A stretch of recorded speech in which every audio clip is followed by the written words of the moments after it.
결혼한 지 20년 된 아줌마입니다. 남편까지 해서 아들, 딸, 네 식구가 넉넉지 않은 살림에도 악착같이 살아왔습니다. 남편은 첫째입니다. 아래로 6살 터울 동생이 한 명 있는데 어려서부터 집안 형편이 안 좋아서 남편은 고등학교 졸업하고부터 대학 문턱도 밟아보지 못한 채 일을 시작해야 했었답니다. 그래도 남편이 일을 시작하게 되면서 집안에도 어느 정도 여유가 생겨서 동생만큼은 지원을 많이 받을 수 있었다네요. 그래서 남편 가보지 못한 대학도 다녀왔고 괜찮은 직장에 취직할 수도 있었답니다. 거기까지 들으면 인간극장에 나올 정도로 감동적인 휴먼 스토리겠지요? 하지만 참 안타까운 것은 오히려 시댁에서 지원은 변변찮은 스펙의 남편보다 남편 덕분에 대학까지 가게 된 도련님이 소위들 말하는 몰빵을 받게 되었다네요. 물론 그 시절을 함께하지 않은 저로서는 거기에 얽힌 이야기와 사연들에 대해 정확히 모르지만 응당 내 남편에게도 와야 했을 기회가 한 번도 오지 않았다는 게 참 아쉬울 따름이었습니다. 인생의 만약이란 없지만 그때 기술이라도 배웠다면 지금보다는 더 나은 삶을 살지 않았을까 해서요. 남편은 심성이 참 좋습니다. 저도 집안 형편이 넉넉한 편은 아니었지만 더 좋은 시집자리들 두고 남편을 선택하게 된 건 그 착한 마음 씀씀이 때문이에요. 물론 남들보다 출발점이 훨씬 뒤에 있었기 때문에 안 해도 될 고생을 한 건 사실이지만 후회한 적은 한 번도 없습니다. 하지만 힘든 적이 없었다고 하면 거짓말이겠죠. 너무 분해 잠 못 이루던 적도 있었어요. 처음 저희가 결혼하겠다는 걸 알리러 시부모님 찾아뵈었을 때도 두 분은 썩 내켜하지 않으셨어요. 처음에는 제가 성에 안 차나 마음에 안 드시나 걱정했는데 이유가 참 말도 안 되는 거더라고요. 남편이 결혼을 하고 한 집안의 가장이 되면 당장 시부모님 입장에서는 집에 생활비를 벌어오는 남편이 사라진다는 게 가장 큰 이유였어요. 결혼하는 과정에서 들어가는 비용이라든지 시댁에서 지원해줘야 하는 돈이라던가 이런 것조차 아깝다고 생각하는 건 당연한 이유였고요. 주변에서도 그게 무슨 경우냐며 제 결혼을 반대하던 지인들도 많았습니다. 그래도 저는 남편에게 갖고 있는 신뢰도 컸고 이 사람이라면 조금 부족할지언정 행복하게 살 수 있을 거라 믿어 의심치 않았습니다. 거기에 더불어 남편 또한 이런 상황이 지긋지긋하다며 하루라도 빨리 탈출하고 싶어 했어요. 저도 남편의 식구들이 남편을 대하는 태도나 요구하는 것들을 직접 눈으로 보았기 때문에 나까지 이 사람을 저버린다면 영영 이 사람은 자기 가족들을 위해 희생만 하게 될 거라는 생각이 들었습니다. 무슨 만용이었는지 이 사람을 구원해줄 사람은 저 하나뿐일 거라는 생각을 했고 시부모님의 반대에도 우리는 결국 결혼하게 되었습니다. 당연히 시부모님은 결혼식장에서도 협조적이지 않았어요. 초지일관 무슨 불만 가득한 표정으로 식장에 계셨고 축복받아 마땅한 자리에서 가장 기뻐해 주셔야 할 분들의 응원 없이 결혼을 하게 되었습니다. 결혼식이 끝나고 나서도 시부모님은 우리 결혼을 축복해주기보다 돈부터 찾으시더군요. 시부모님 입장에서는 내키지 않는 결혼을 우리가 우겨서 한다는 이유로 결혼 비용이나 그 어떠한 부분에도 도와주신 거 하나도 없었고 심지어 결혼식에 참석한 신랑 측 하객들도 전부 다 남편이 그동안 사회생활 하면서 만나온 사람들밖에 없었습니다. 시부모님께서 가난하게 살아오시면서 친척들 돈을 빌려서 갚지 않은 것도 많았고 그런 사소한 사건들을 이유로 연을 끊고 살게 되었다고 들었거든요. 저희도 굳이 그 돈을 건드리고 싶지 않았어요. 당연히 시부모님이 가져야 할 돈이라고 생각한 건 아니지만 말하지 않아도 스스로 그 돈에 욕심을 부리실 거라는 걸 알고 있었기 때문에 애초부터 포기하고 있었습니다. 결혼 이후에 친정부모님께서도 어느 정도의 지원을 해주시고 싶어 하셨지만 시댁에서 뭐 하나 받은 것도 없었을 뿐더러 저희 집이라고 사정이 그렇게 넉넉한 상황은 아니었기 때문에 우리끼리 처음부터 아무것도 없이 시작해보고 싶다. 저희 부모님을 한사코 말렸습니다. 축의금 드린 걸 가지고 남편은 그게 자기 부모님께 드리는 마지막 돈이라고 말하며 인연을 끊고 살아왔어요. 처음에는 돈 필요하다는 연락도 자주 받았습니다. 이제 둘이서 버니 더 여유가 있지 않느냐는 말도 안 되는 논리로 대놓고 남편에게 생활비를 요구했지만 남편은 단호하게 거절했습니다. 이제 자기도 가장이고 챙겨야 할 가족이 있으니 생활비를 더 이상 줄 수 없다고요. 시아버지는 대번에 남편 뒤통수를 손바닥으로 후려갈기시더라고요.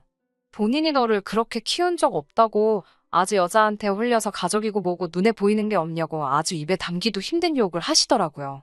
남편은 그 상황에서도 꿋꿋하게 축의금 드린 걸 마지막으로 더 이상 도와드릴 수 없다는 말만 반복했고 시아버지의 손찌검에도 말을 바꾸지 않는 남편의 모습에 두 분도 곧 포기하시고 가시더군요. 가는 길에도 폭언은 잊지 않으셨습니다. 여자한테 홀려서 가족 등지는 사람들 중에 잘 되는 사람 한 명도 본 적이 없으시다고요. 어디 한번 얼마나 잘 사나 두고 보자며 있는 대로 성질을 부리고 나가셨습니다. 우리는 방 한 칸짜리 비좁은 원룸에서 신혼생활을 시작했어요. 그래도 남편이 고등학교를 나오고부터 모아온 돈을 전부 다 자기 부모님께 드린 건 아니더라고요. 그 와중에도 자기 미래를 위해서 조금씩 저축해온 돈이 있었기 때문에 제가 모아온 돈과 약간의 대출을 합쳐 전세로 신혼집을 시작할 수 있었습니다. 남들 다 하는 신혼생활 포기하고 대출금부터 없애기 위해 정말 눈에 불을 켜고 서로 일만 하고 허리 졸라매 돈을 아꼈습니다. 결혼 2년 차에 대출금을 전부 갚을 수 있었고 그 다음 해에는 코딱지만한 사이즈지만 방 2개짜리 아파트를 자가로 가질 수 있게 되었습니다. 사실 원룸 전세를 정말 좋은 조건에 들어갔기 때문에 거기서 좀 더 지내며 돈을 더 모아 훨씬 좋은 곳으로 이사를 가는 방법도 있었지만 시부모님이 집 주소를 알고 있다는 사실이 너무 싫어서 준비가 되는 대로 그 집에서 나오고 싶었습니다. 둘이 살기에도 비좁은 방 2개짜리 아파트였지만 말한 대로 너무 행복했습니다.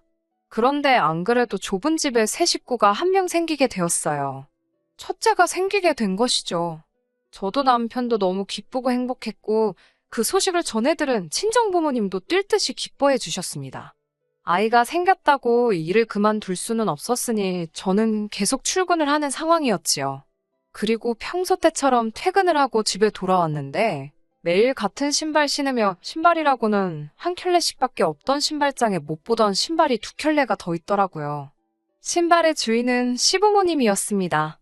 거실에서 이제 오냐고 말하는 목소리를 들었을 때 온몸에 소름이 올라오더라고요.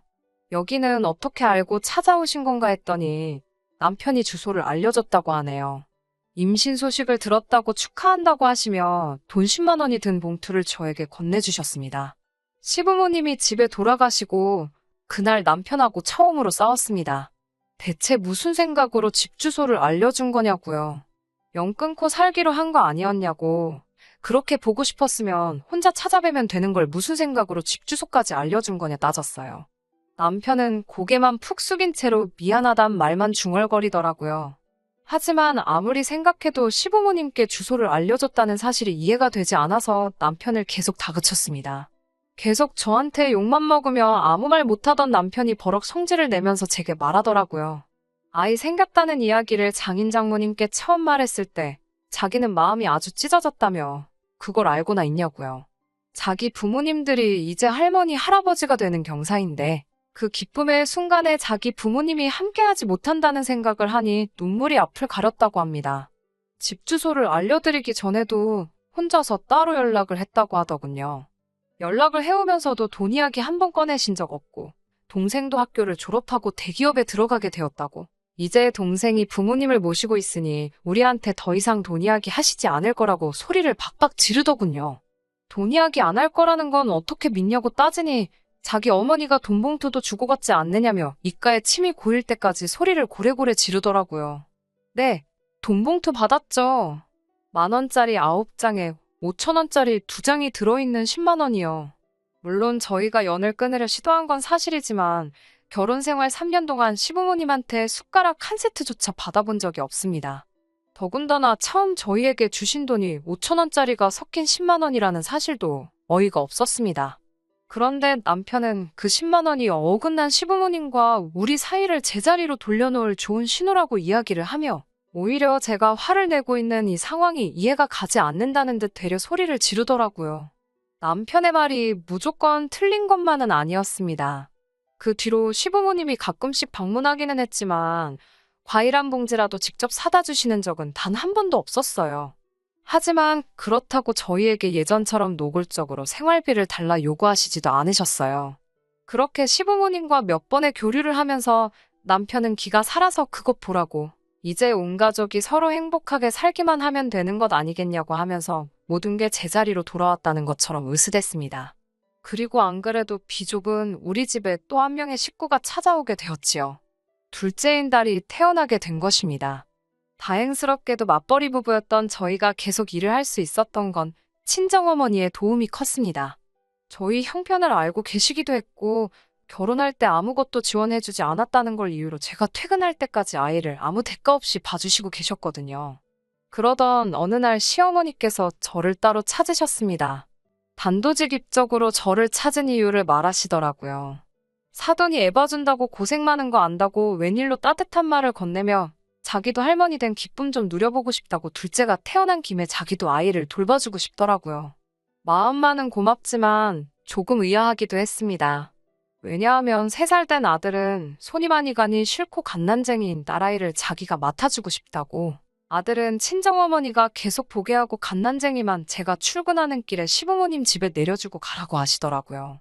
친정어머니가 집으로까지 와주셔서 아이들을 돌봐주시는데 그러실 필요 없다고, 아이가 정 보고 싶으시면 그냥 집에 오시면 된다고 하니 불편하게 사돈하고 어떻게 한 집에 같이 있느냐고 그건 싫다고 하더라고요.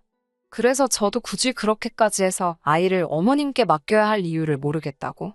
시댁하고도 거리가 가까운 편도 아니고 회사를 가는 길에 내려놓고 가면 저도 길을 돌아가야 하기 때문에 출근하는 데만도 빠듯해서 안 되겠다고 했더니 갑자기 저에게 언성을 높이는 게 아니겠어요.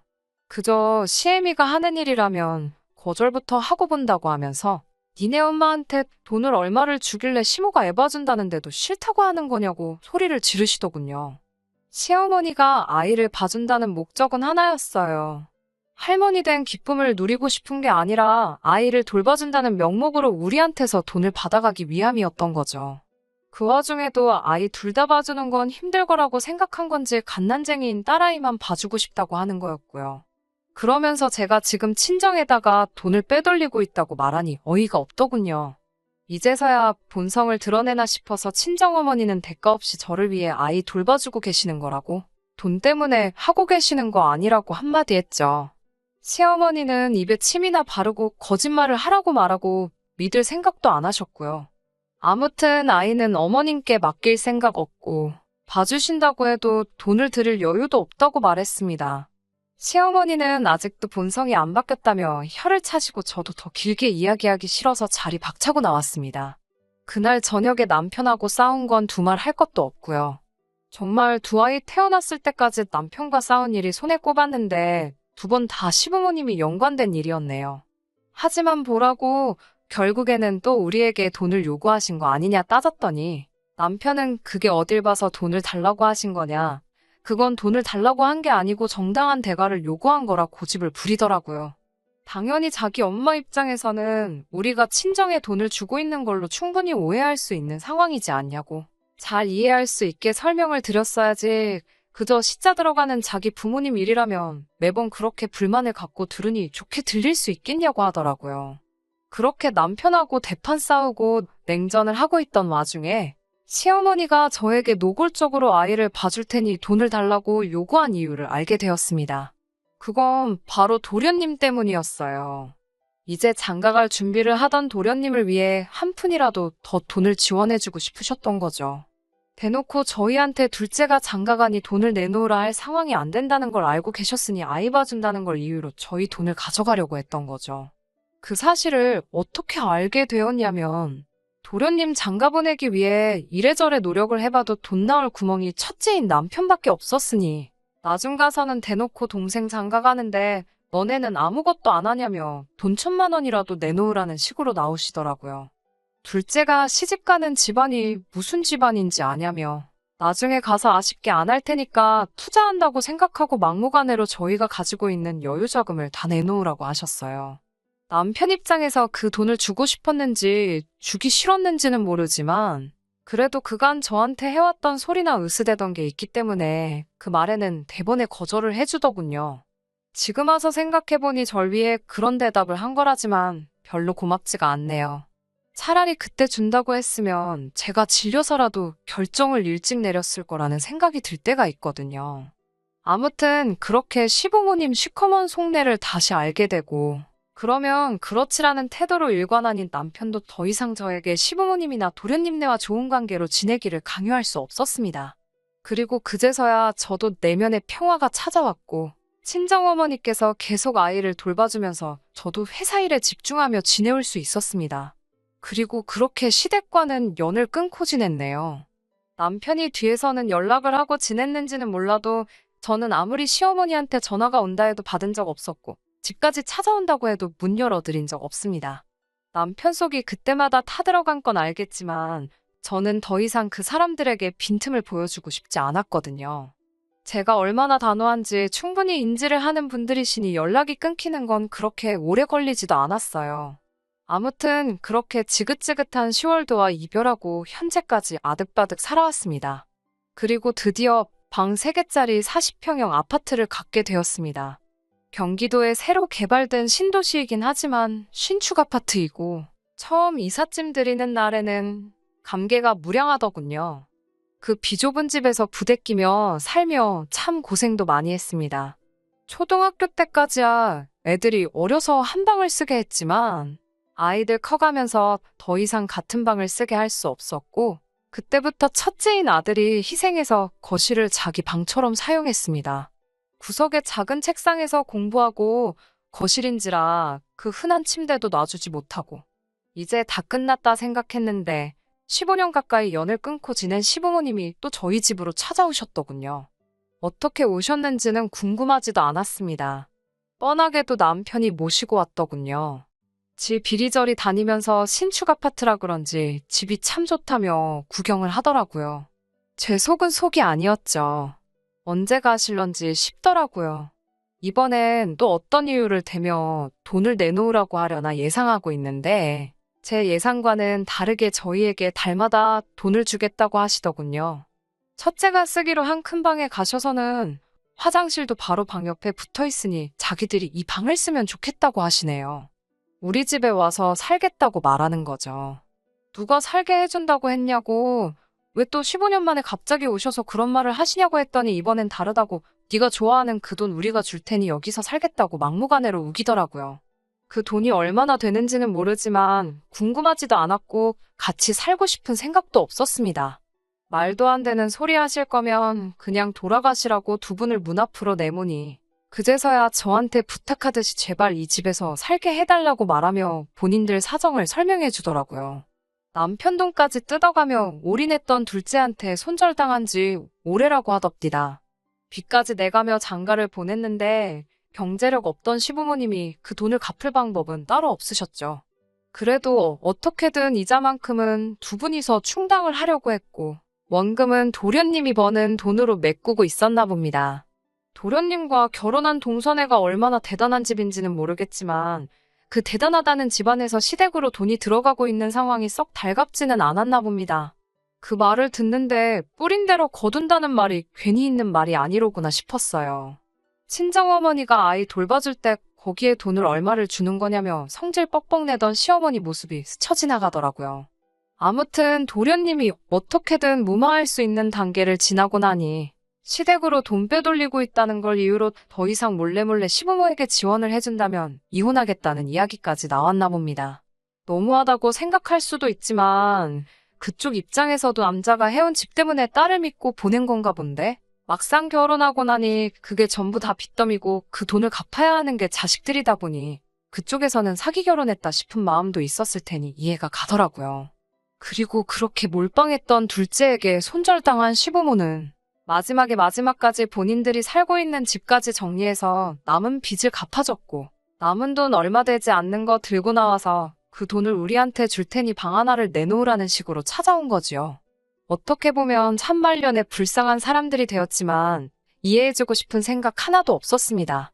여태까지 남편에게는 그 어떤 지원조차 하지 않고 오히려 앗아가기만 했던 사람들이 아무렴 이제 더 이상 갈 곳이 없어 찾아왔다지만 그렇게 하도록 두고 싶지도 않았습니다. 하지만 슬프게도 남편은 저와 같은 생각이 아니더라고요. 결혼 생활 20년간 3년 남짓한 시간을 제외하고 연을 끊고 살아왔지만서도 자기 부모를 저버릴 수 없었나 보더라고요. 시부모님 두 분이 처음으로 저한테 굽신대며 돌아가신 그날 밤 남편은 어떻게는 저를 설득하려고 하더군요. 10몇 년의 시간 동안 얼굴 한 번 안 보고 살지 않았느냐. 20년 되는 세월 동안 날 위해 부모 등지고 살았으니 남편 도리는 충분히 다 한 것 같다고 이제는 자기가 자식된 도리를 하게 해달라 하더라고요. 그렇게 못한다면 어떻게 할 것이냐 물었더니 그러면 이혼을 해달라고 하더군요. 어처구니가 없었어요. 저는 평생을 빼앗기기만 하던 남편을 위해 이 한 몸 다 바쳐서 희생했고, 이 사람도 그걸 알고 있을 거라 생각했는데, 이 사람은 자기가 저를 위해 여태껏 희생해왔다는 논리를 펼치고 있었으니까요. 마지막 남은 기대에 합가는 절대 할 생각 없고, 차라리 시부모님 얼마 안 되는 남아있는 돈에 합쳐서 월세방을 구해주고 일정의 생활비를 주는 게 어떻겠냐는 제안까지 했습니다. 남편은 애써 힘든 길을 선택했습니다. 끝까지 시부모님을 모실 생각이 없다면 이혼을 하겠다고요. 이혼은 협의에 따라 진행되었습니다. 양육권과 아파트는 제가 가져가고 통장에 있는 돈 일부를 남편이 가져가는 걸로 이혼을 하게 되었습니다. 정말 속상하고 답답했는데 이혼 후에 또 어이없는 일이 발생하고 말았네요. 제 명의의 아파트를 가지고 재산분할 청구 소송이 들어왔네요.